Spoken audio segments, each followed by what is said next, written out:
What's up, guys? And today I'm going to be talking again through another just quick open rant video, whatever you want to call it, about story in MMOs. So, like my past few videos, I'm talking more about MMOs today.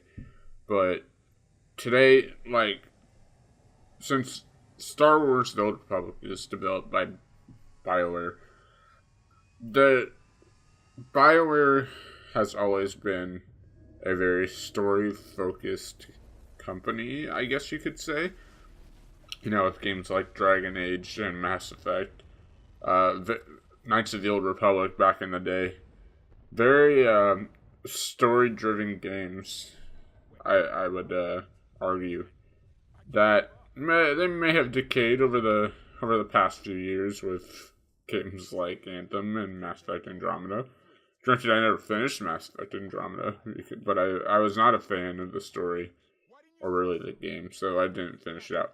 Anyway, so today I'm going to be talking about, like I said, MMO's story, and specifically SWTOR because it is a BioWare game, and I would say that Star Wars, besides maybe Final Fantasy XIV, has the most story-driven portion of the game as a big focus. So there's a large focus on SWTOR for the story, and so today I want to talk about how important is a story in a game like an MMO, which I know I've repeated like 4 times by now probably.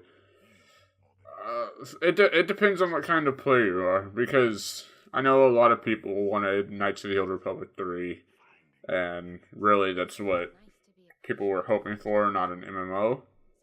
And when I first heard the game came out, other than just it being an MMO, I was kind of excited for that, and was hoping that they would have gone back to just a single player Knights of the Old Republic game, and they didn't go with this hybrid whatever.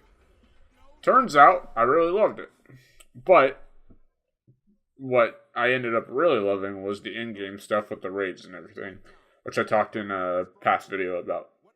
But so the story in SWTOR is very interesting, because up until 3.0, even 2.0, there's a different story for Republic and Empire on Makeb, but ever since 3.0, it's been a linear story for each and every class and whatever. Everybody's playing the same story, and it's differentiated away from the class stories the game was originally based on.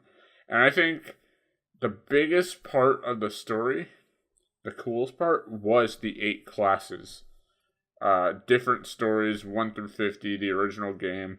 I thought that was such a cool idea, because it was like 8 Knights of the Old Republic in one game. But obviously there wasn't the budget for that to keep doing that. So realistically, they had to, make it more linear, which is okay too.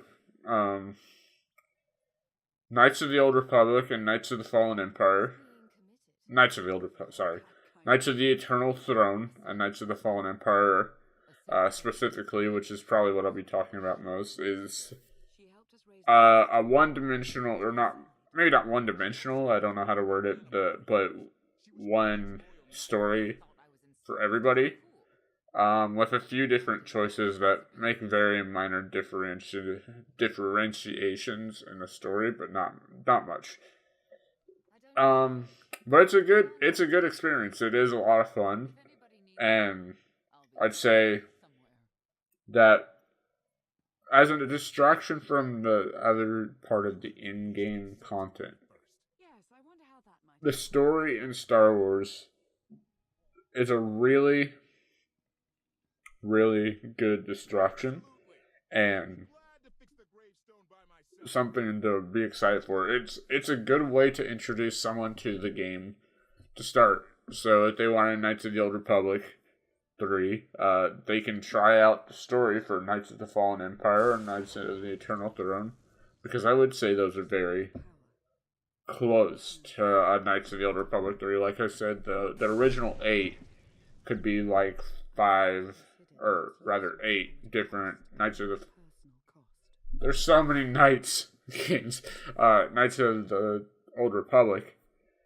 But the 4.0 and 5.0 story is where I feel like they really tried to, capture the Knights of the Old Republic feel, which is probably hinted at in the names where they changed it not to the Old Republic, but to Knights of the Fallen Empire, or Knights of the Eternal Throne. I think they were really going for that, and I'm pretty sure many people saw it named that and were like, hey, maybe I'll try that out.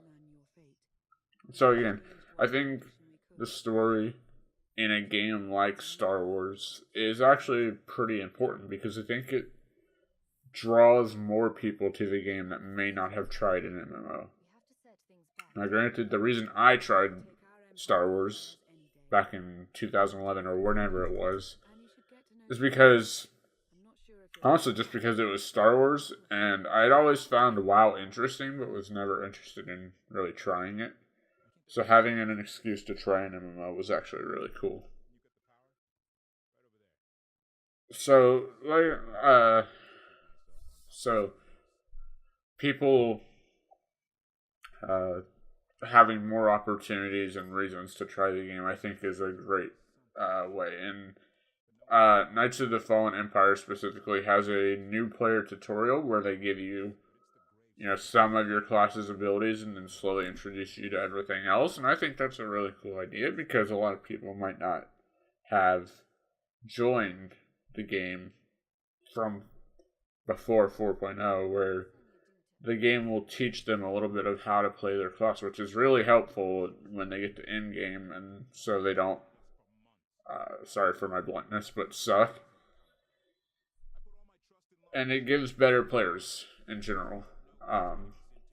If they're focused on the story, they may not be the best players, but you know what?